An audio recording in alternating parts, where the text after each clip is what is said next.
how to test an idea before you throw all your money down the toilet on today's episode.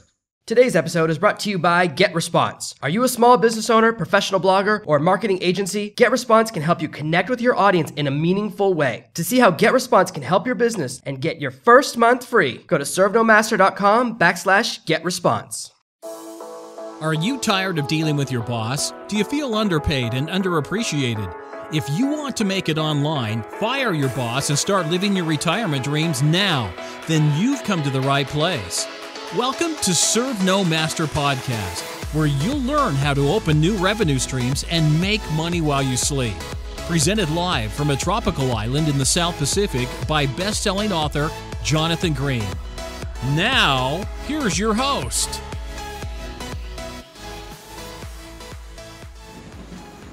There's nothing worse than creating something that nobody wants. Every once in a while, someone approaches me with a product idea that's absolutely terrible. And I just have this really bad feeling about it. And they have this idea and they start saying things like, you can get it on the ground floor. Anytime someone mentions the ground floor, I know it's a bad idea. It always makes me real nervous. That's one of the phrases that people use to make up for the fact that no one wants their idea yet, or that no one sees the potential. Really great ideas are things that you know will do well because other people in the market are already selling. But a lot of times we have an idea, go, oh, no one's doing this yet. I want to get into this space. I was watching, I love to talk about the TV shows I watch. I get a lot of ideas from watching these investor shows. This guy invented these lights that you strap to the side of your ice skates, which people absolutely loved. I can understand why you liked it. You got some lights. It looks like you're dancing on light when you're ice skating around. And then he invented these gloves that you could use to control them, and the gloves were bulky and the gloves were uncomfortable, and everyone hated the gloves. And he's negotiating, trying to do a deal, and he goes, no, the gloves are part of it. And, that's why the price is so high. People have to have the gloves, I think. And they did this this test. They had a bunch of people try it out, like a focus group. They went to an ice skating rink, a bunch of people tried it. Everyone goes, we love the skates, we hate the gloves. And he walks out and goes, see, I was right. Everyone loves everything. Everyone loves my invention. And you watched every single person goes, hate the gloves, hate the gloves, hate the gloves. He goes, see, they all love the gloves. And we get caught up into these delusions. How do people get into these delusions? We watch that and you go, how could anyone be that delusional? Where someone could go, I hate the shoes. He goes, I'm so glad you love the shoes, right? How could we get to that point? And we need to understand that testing is absolutely critical before you put so much effort. I'm in the middle of a new project. I closed this amazing deal with a new partner after my conference in Bangkok. This one deal has already earned me twice what the conference cost me to attend. We've already doubled my investment, and we have an amazing deal, and he came to me with an idea for a product. It's actually really good. And the reason I know it's really good is because there's competition out there doing something very similar. Basically, there's training courses that cost anywhere from $10,000 to $20,000. Average price is around $11,000. And we're going to create a book that fits into that space that's before you jump in and pay a bunch of extra money for an extensive course. This is kind of to get you off the ground to get a feel before you go that next step. So it's a really good space. So we're entering a space where right now the competition is high ticket. Well, here's a low ticket. And we can then take our customer base and then send them to the right high ticket program for them. So we're creating an opportunity. So already by seeing the market, I see something really good. Now, there's not a lot of low ticket competition. There's a little bit. What that tells me is that there's some interest and some other people made a little bit of money in space, but it doesn't guarantee me that our offer will work. Now, there's a couple of things about our offer. It teaches people how to do something with technology. And so the first thing we really had to dial in, we were talking about the age of the market and these things. And he thought, oh, I think the main story should be about someone who's 29. And I said, well, when you're talking about technology, when you're saying to someone my age, in my late 30s, well, mid 30s, at the end of my mid 30s, not quite to late 30s, I'm 1 year away from that. When you say to me, oh, a 29-year-old could do it, I go, well, that doesn't mean anything to me. There are tons of things that younger people could do that I'll never be able to do. I used to be a very good video game player. My neighbor, one of my friends, used to be a professional player who traveled the world. He will never compete internationally again. He's simply too old. Younger kids who grow up on the modern games or the latest generation games, they have different twitch muscles. They can move their eye-hand coordination faster. They'll always be better. All the best video game players will always be under 25. Just like any other sport, and I guess that's why it is a sport. As you get older, your reflexes slow down, your ability to adapt slows down, and you simply aren't at the top of your game. There's no one who's 40 on the professional video game circuit. I could be wrong. Maybe I'll get an email saying I'm totally wrong and you'll have an exception, but This has been my experience because when I was in my early 20s, I was very good. And now when I play the same game, I'm awful. So the competition's gotten better, but I've also gotten worse. I can admit I'm not very good anymore. The younger me could beat modern me. So the messaging has to fit your audience. If I hear the same story, oh, this is a technology thing that even someone in their 40s can do, I go, oh, then I am in the group of people that can do that. And that was part of what we were talking about. And the way we'll find our right answers, even though we know there's a market for this product, it's actually a good space, the guy's been in the space for a long time, is by testing. And so when we start to launch the product, we've already got 3 messages I want to test. One is that we're targeting people who are already interested in this type of technology business, people who want to work for themselves, technology business. The other thing we want to look at is how can we offer this as a biz op? And biz op is the idea of, hey, let me train you how to do something where you can make good money. So it's a business opportunity or business in a box. This is really, and what's interesting is this really trains you for a job. So it trains you how to get a job that's high paying. And there's a lot of openings. Right now in that particular market, there's always more jobs than there are people to fill them. So it's a really good space. It's a growing space. And a lot of colleges are launching new programs to adapt to this, technology jobs. But it's something you can learn how to do in less than 3 months. So it's really interesting. It's really, really cool in a lot of ways, but we want to test that. So I want to test, how can we say to people, oh, this is just like getting into foreign exchange, or this is just like getting into currency speculation. This is just like getting into binary, which is a type of stock investment program, which is very, very popular right now. People love that stuff. Now, I'm not really interested in going that far. I don't want to really launch a binary offer because you have to constantly give people stock alerts and tell them which stock to do this and which stock to do that to. And that enters, I don't want to become the Wolf of Wall Street and kind of dabble in a market because I'm not a stock market guy. But we want to approach those same people and say, here's something that's a little more stable. But a lot of those people, they want push a button, get rich. So it's finding that balance. So the way to create our message will be to test it. We'll buy traffic and run different types of ads. The guy I'm working with is an expert at buying advertising, and we're going to buy advertising and test several different markets. And we'll probably test several different variations. So how can you do testing yourself? A lot of people, when they have an idea and they invention, they go around to their friends and they say, hey, would you buy this? And people go, yes. And then the person goes, okay, I have a winner. And the thing is, would you buy it means nothing. That's an empty statement. People say it all the time. Would you buy it means I like it. But there's a huge difference between I like it and that I would spend $20 on this rather than going out to dinner tonight, right? It's when we actually have to spend our own real money that we get a real answer. So what we really want to do is have people buy our product before we create it. There's a couple of ways to do this. The first is to have a fake sales page. What this means is you create your sales message, you create your sales page, and you have a checkout page. And when people click on the checkout page, it lets them fill in their credit card information. And then on the next page, it goes, oh, sorry, we're out of stock. Your order's been canceled and you don't save their credit card information. Please don't do that, okay? That's illegal.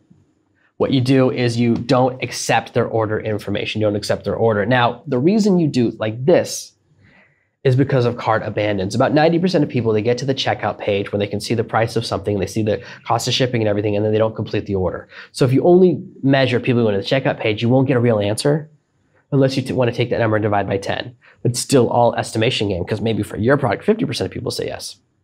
And a lot of times people just click on the add to cart button because they want to see all the pricing. They will say, okay, what does this really cost? What does this cost with shipping? What else are they sticking in here? So it doesn't mean anything. It's only when people enter their credit card information. The second thing you can do is take pre-orders. And people do this all the time. And one of the ways you can do this is say the product will be delivered over the course of the next 12 weeks, starting on this date. I see courses like that all the time. And people think, oh, it's so cool, it's delivered live. I'm like, they're doing that because they haven't made it yet. They're doing that because they don't want to make it if only one person buys. And sometimes they say, oh, it's delivered by live training sessions, it's delivered via webinar, it's delivered, of course, the next 6, 12, 10 weeks, whatever. All of that is pre-orders for a service, for a training. Because you're saying, pay now. Once enough people pay, then I'll teach you, then I'll provide the product. And this is the business model for the t-shirt business model as well. A lot of people, they'll design a t-shirt and they'll say, oh, if we sell 50 of these t-shirts in the next 7 days, then we'll create them. So they take all the credit cards and the credit cards only get charged if the shirt hits its number. This is the entire Teespring business model, which is a very strong business model. It's the idea of we need to make sure there's enough interest before we make it. We're not printing a one-off of a shirt. We're not designing a silkscreen template for one shirt is what it's really about, because the silkscreen stuff costs. So it's a way of spreading out the cost before you create something. And this is similar to how crowdfunding works. for other things. You look at Kickstarter, Indiegogo, the way those platforms work is they get people basically to buy the product before it's even made. Oftentimes, people invest in a campaign, and I've seen this before, and the thing never gets made. I saw someone who raised $176,000, and then they never made what people paid for. And Fiverr's rules at the time never said you have to make it. You can take the money, do whatever you want with it. So needless to say, several people that play that game are in the middle of lawsuits.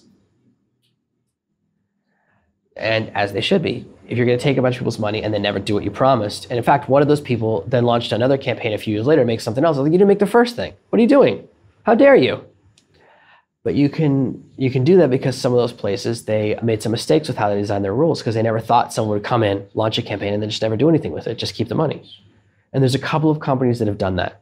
I think there was a motorcycle helmet company that did it. I can't remember the exact name. There's a video game company that did it. There's someone who said they were going to make a series of YouTube videos that did it. They make these products. They make just enough to get through their crowdfunding campaign. You don't want to do that. The purpose of the crowdfunding campaign is to show people your idea, show a bunch of pictures of it, maybe show them a prototype, and see if people actually want it.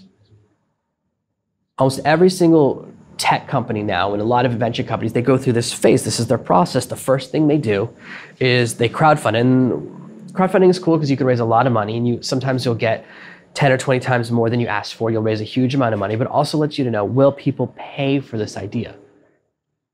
And the great thing about crowdfunding, my favorite thing, is that if you don't raise 100% of your goal, no one gets charged. You don't get any.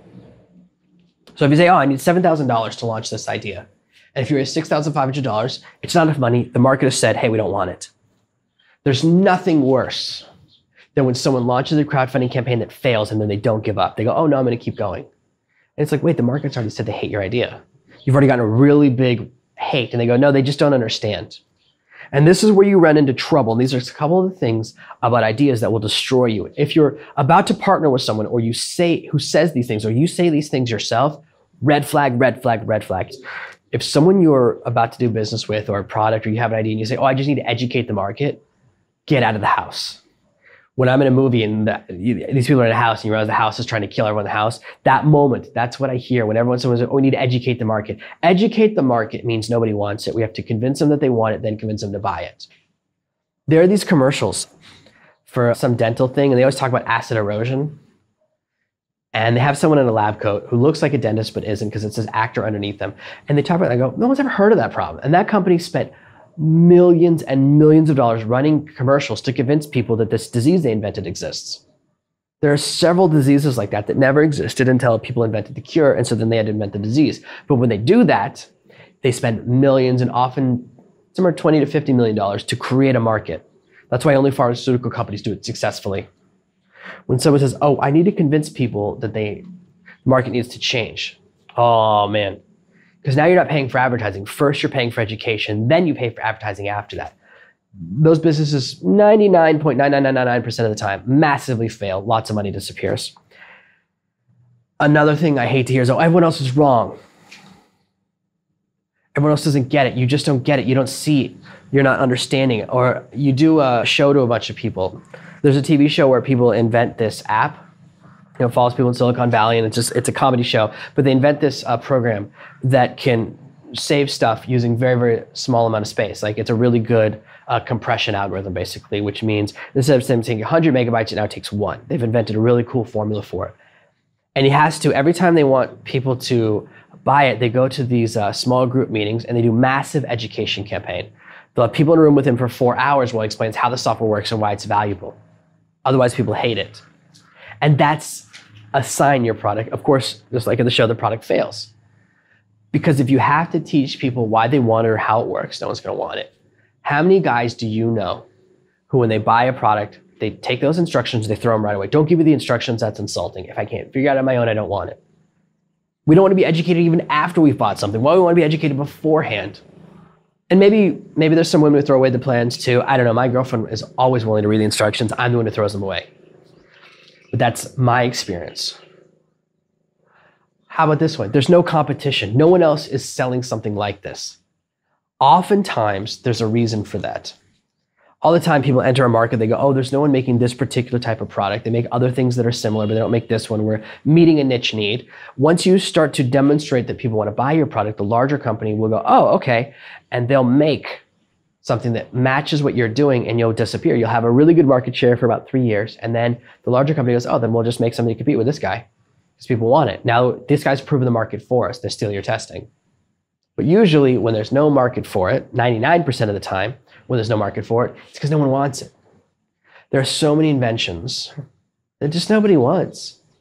And that's the problem. There's things that people just don't worry about or don't care about. So your invention can be cool, your training can be amazing, but if you're teaching people how to do something they don't want to do, it doesn't matter. So the idea that no one else has seen something and you're the first one to see it, that's very risky. It's very unlikely to be true. It's possible, but this is why we need testing. Again, all of these, right? When you go, oh no, I'm right and everyone else is wrong, you can ignore these red flags. Testing is the answer. If you can test a product, right? Sometimes I see a product and they go, oh, I think no one would ever want that. And they go, we have $2 million in sales. They go, oh, well, I'm wrong. Okay. The ultimate answer to all of these red flags, the ultimate answer to all of these reasons not to do business or go into a product is that if you have sales. And if you don't have sales because you haven't made the product yet, and I recommend you don't make the product until people want it, is to run a testing campaign where you see if people would be willing to buy it or get people to pay money before you create it. Doing that allows you to really overcome these objections, because I can have all these objections, right? I can say, oh, I don't know, you're saying a lot of things, no one else is in the market, seems really tough, no one else wants it. It seems like you're kind of caught up trying to educate. Or I goes, oh no, well, I've already sold a bunch. Then I go, okay, never mind. That's interesting. That's why that's so critical. And a lot of times you can't afford to make the product. So that's why we do this other form of testing.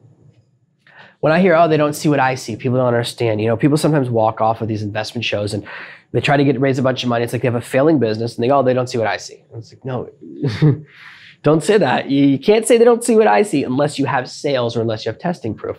So this is why testing is so critical, and this is why we have these 4 testing methods.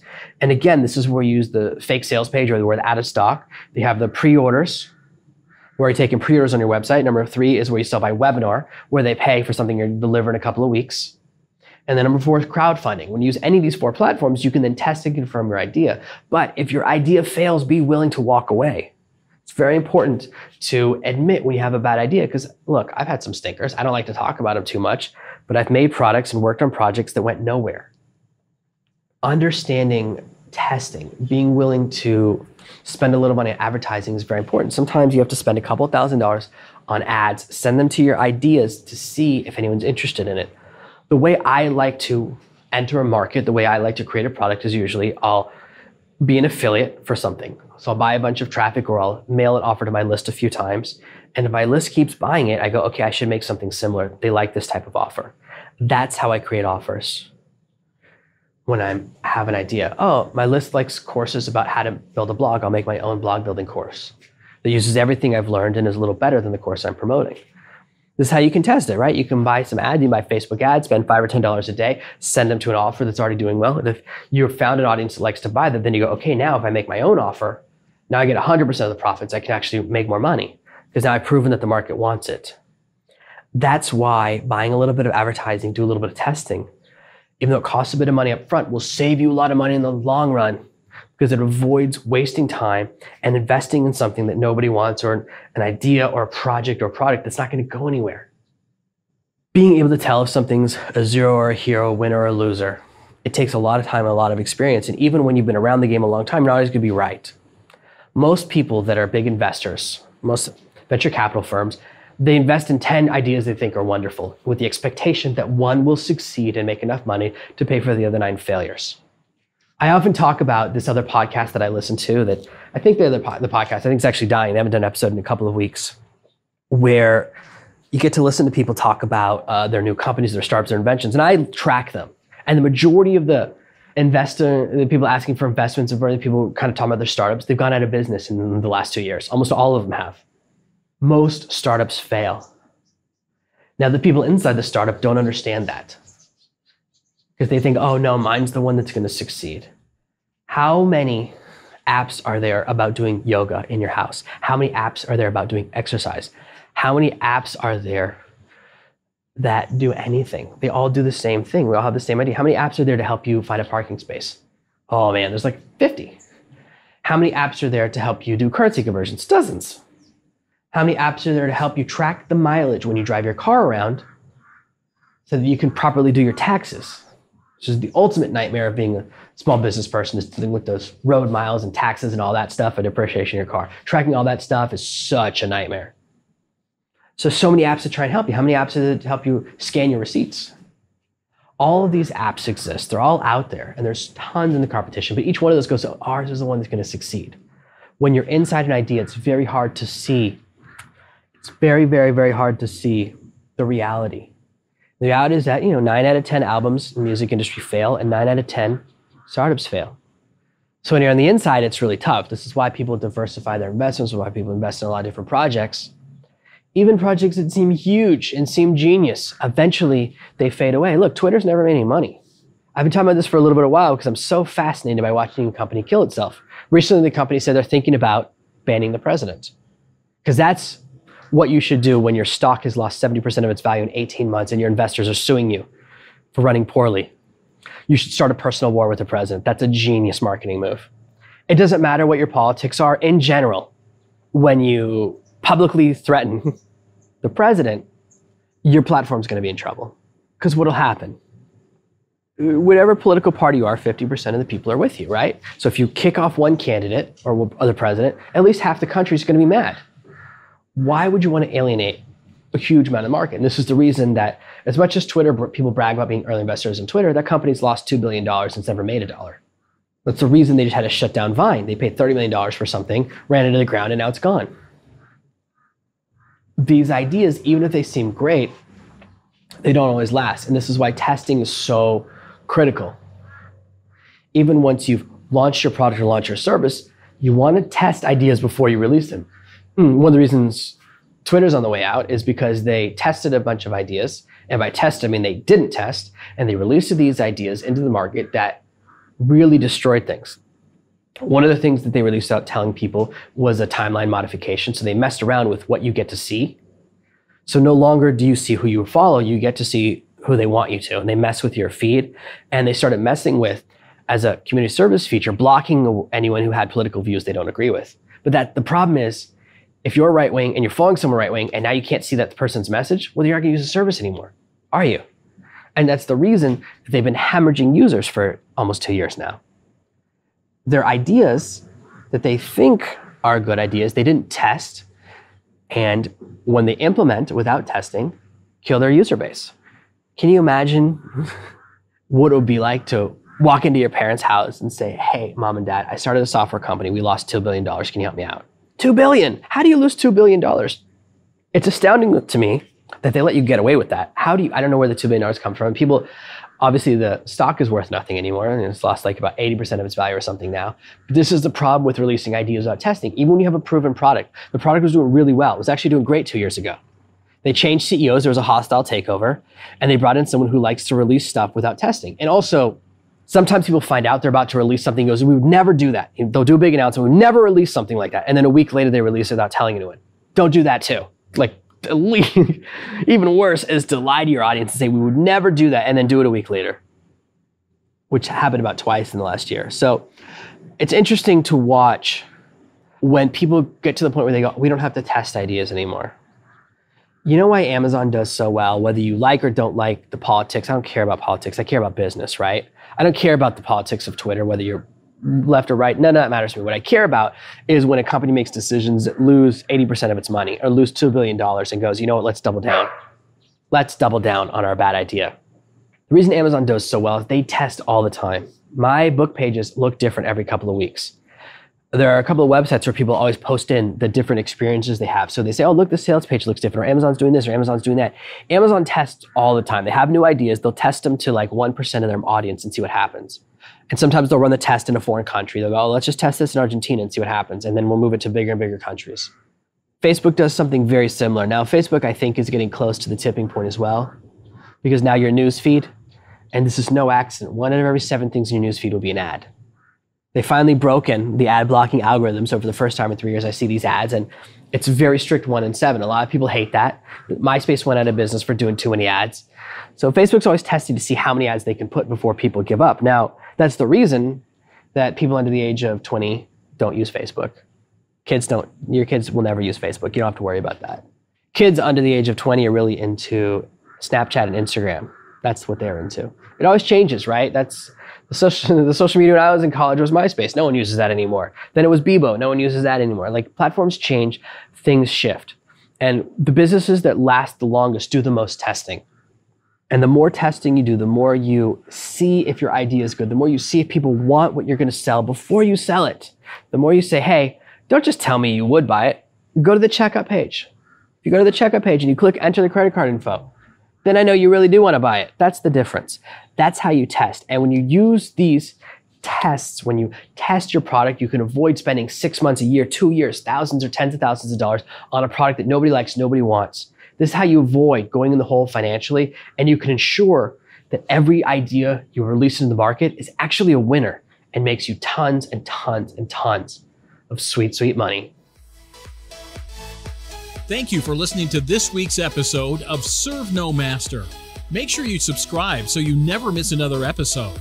We'll be back tomorrow with more tips and tactics on how to escape that rat race. Head over to servenomaster.com/podcasts now for your chance to win a free copy of Jonathan's bestseller, Serve No Master. All you have to do is leave a 5-star review of this podcast. See you tomorrow. Thank you for listening to this episode of the Serve No Master podcast. To find out how you can get a free copy of my new book, head over to servenomaster.com/podcasts right now.